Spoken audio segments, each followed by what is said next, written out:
10 লাখ রোহিঙ্গা বাংলাদেশে প্রবেশের তথ্য ঠিক নয়, বেশিরভাগ বাঙালি, দাবি মিয়ানমারের। বিএনপির স্থায়ী কমিটিতে নতুন 4 সদস্য। মেয়র প্রার্থী বাছাইয়ে ভোটের আগেই ভোট নজর কাড়ল সবার। গ্যাস সংকট কাটাতে 2 বছর সময় লাগবে, মন্তব্য বাণিজ্য মন্ত্রীর। ঝিনাইদহ সীমান্তে 4 জনকে পুশিনের চেষ্টা প্রতিহত করল বিজিবি। হামের উপসর্গে আরও 8 মৃত্যু, প্রাণহানি ছাড়ালো 900। দর্শক, শুনছিলেন সন্ধ্যার খবরের প্রধান শিরোনাম, এবার বিস্তারিত। তার আগে আমাদের ইউটিউব চ্যানেল সাবস্ক্রাইব করুন এবং সব খবর পেতে ফেসবুক পেজ ফলো করে রাখার পাশাপাশি ওয়েবসাইট ভিজিট করুন। মিয়ানমারের রাখাইন থেকে বাংলাদেশে প্রায় 10 লাখ রোহিঙ্গা অনুপ্রবেশের তথ্যকে সঠিক নয় বলে দাবি করেছে দেশটির পররাষ্ট্র মন্ত্রণালয়। বিভিন্ন গণমাধ্যমে এই প্রসঙ্গে প্রতিবেদন প্রকাশের পর শনিবার এক বিবৃতিতে এই দাবি করেছে দেশটি। এতে বলা হয়, আন্তর্জাতিক সংবাদ মাধ্যম রাখাইন রাজ্য থেকে বাস্তুচ্যুত ব্যক্তি এবং সাগরপথে অন্য দেশে পাড়ি দেওয়া, পাশাপাশি বাংলাদেশের কক্সবাজারের ক্যাম্পে বসবাসকারীদের বিভিন্ন বিবরণ উপস্থাপন করেছে। লক্ষ্য করা গেছে, ওই প্রতিবেদন, প্রকাশনা ও সম্প্রচারগুলো একতরফা এবং ভুল তথ্যের উপর ভিত্তি করে। তাই রাখাইন রাজ্য থেকে বাস্তুচ্যুত ব্যক্তিদের প্রকৃত হিসাব নিরূপণ পরিষ্কার করতে চায় মিয়ানমার। দেশটি দাবি করেছে, উত্তর রাখাইন রাজ্য থেকে বাস্তুচ্যুত ব্যক্তিদের বিষয়ে বাস্তবতা ছিল যে 2016 সালের অক্টোবর ও নভেম্বর এবং 2017 সালের আগস্ট আরসা সন্ত্রাসী গোষ্ঠী উত্তর রাখাইন রাজ্যের পুলিশ ফাঁড়ি এবং ব্যাটালিয়নে একযোগে এবং সমন্বিত হামলা চালায়। এছাড়া সন্ত্রাসী গোষ্ঠীটি সরকারি কর্মচারী ও স্থানীয় লোকজনকে হত্যা করে। এর পরিপ্রেক্ষিতে একটি প্রতিরক্ষামূলক প্রতিক্রিয়ায় তাদ মাদাউকে সন্ত্রাস বিরোধী ব্যবস্থা গ্রহণ করতে হয়েছিল। আরসা সন্ত্রাসী গোষ্ঠীর হুমকি ও আক্রমণের ফলে স্থানীয় লোকজন অন্য শহর ও গ্রামে পালিয়ে যায় এবং বিপুল সংখ্যক বাঙালি বাংলাদেশে প্রবেশ করে। বিএনপির জাতীয় স্থায়ী কমিটিতে সদস্য হিসেবে নতুন করে 4 নেতাকে অন্তর্ভুক্ত করা হয়েছে। দলীয় সিদ্ধান্ত অনুযায়ী সাংগঠনিক কার্যক্রম আরও গতি আনতে তাদের সর্বোচ্চ নীতি নির্ধারণী ফোরামের সদস্য করা হয়েছে বলে জানিয়েছে বিএনপি।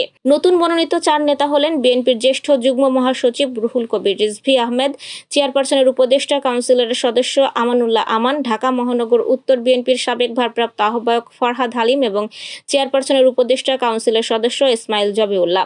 শনিবার বিএনপির সহদপ্তর সম্পাদক মোহাম্মদ মুনির হোসেনের সই করা এক বিজ্ঞপ্তিতে এ তথ্য জানানো হয়।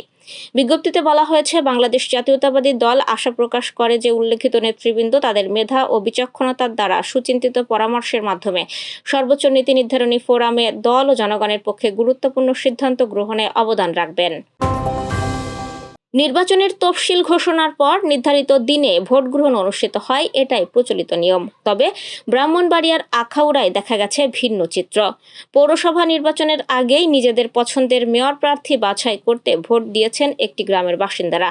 আর এই ভোটকে ঘিরে এলাকায় তৈরি হয়েছে উৎসবমুখর পরিবেশ। আজ সকাল 8টা থেকে আখাউড়া পৌর শহরের দেবগ্রাম উচ্চ বিদ্যালয় কেন্দ্রে শুরু হয় ভোট গ্রহণ, চলে বিকাল 4টা পর্যন্ত। গ্রামবাসীর উদ্যোগে আয়োজিত এই নির্বাচনকে স্থানীয়ভাবে বলা হচ্ছে ভোটের আগে ভোট। জানা গেছে, আসন্ন আখাউড়া পৌরসভা নির্বাচনে দেবগ্রাম থেকে একাধিক ব্যক্তি মেয়র প্রার্থী হওয়ার আগ্রহ প্রকাশ করেছেন।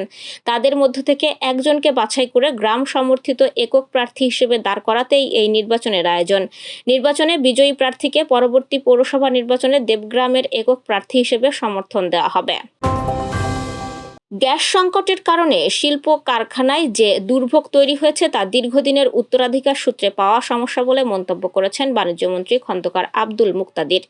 তিনি বলেন, দেশের চলমান গ্যাস সংকট থেকে স্থায়ীভাবে বের হতে প্রয়োজনীয় অবকাঠামো গড়ে তুলতে 2 বছর লাগতে পারে। এই অবকাঠামো নির্মাণ শেষ হলে আগামী 2 বছরের মধ্যে পরিস্থিতি অনেকটাই স্বাভাবিক হবে বলে আশা করা যাচ্ছে।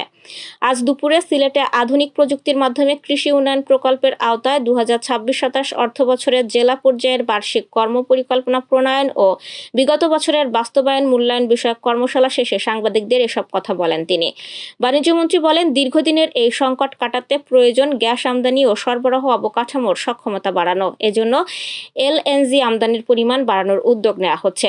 প্রয়োজনীয় অবকাঠামো তৈরিতে 2 বছরের মতো সময় লাগবে উল্লেখ করে মুক্তাদির বলেন, এই 2 বছর শিল্প খাতের জন্য গুরুত্বপূর্ণ। তাই জরুরি ও প্রচলিত ব্যবস্থার বাইরে গিয়ে কোনো সমাধান করা যায় কিনা তা নিয়েও সরকার কাজ করছে।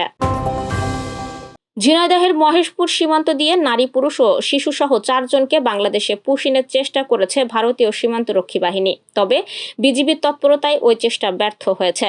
আজ বিকেলে মহেশপুর ব্যাটালিয়নের 58 বিজিবির পক্ষ থেকে এক প্রেস বিজ্ঞপ্তিতে এ তথ্য জানানো হয়। বিজ্ঞপ্তিতে বলা হয়, আজ দুপুর 1:10 সীমান্ত পিলার 61/12 আর এলাকায় অবস্থিত গেট দিয়ে 194 বিএসএফ ব্যাটালিয়নের মাহেন্দ্রা ক্যাম্পের সদস্যরা 2 পুরুষ, 1 নারী ও 1 শিশুকে বাংলাদেশে পুশিনের চেষ্টা করেন। এ সময় ঝিনাইদহের মহেশপুর উপজেলার কুসুমপুর বিওপির চাপাতলা মাজার এলাকায় বিজিবি বিষয়টি টের পায়।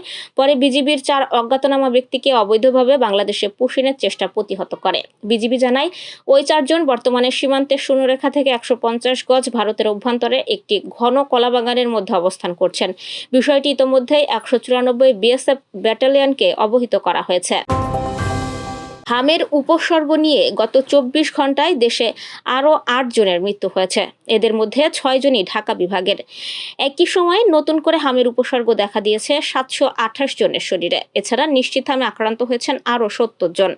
শনিবার স্বাস্থ্য অধিদপ্তরের হামের পরিস্থিতি বিষয়ক নিয়মিত প্রতিবেদনে এ তথ্য জানানো হয়। প্রতিবেদন অনুযায়ী গত 15 মার্চ থেকে এখন পর্যন্ত হামের উপসর্গ নিয়ে 803 শিশুর মৃত্যু হয়েছে।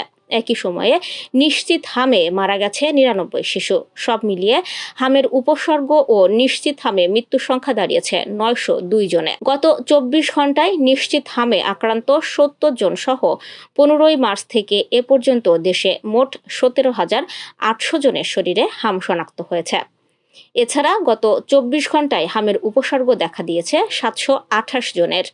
এ নিয়ে 15 মার্চ থেকে এখন পর্যন্ত হামের উপসর্গ দেখা দেওয়ার রোগীর সংখ্যা দাঁড়িয়েছে 1,41,776 জনে।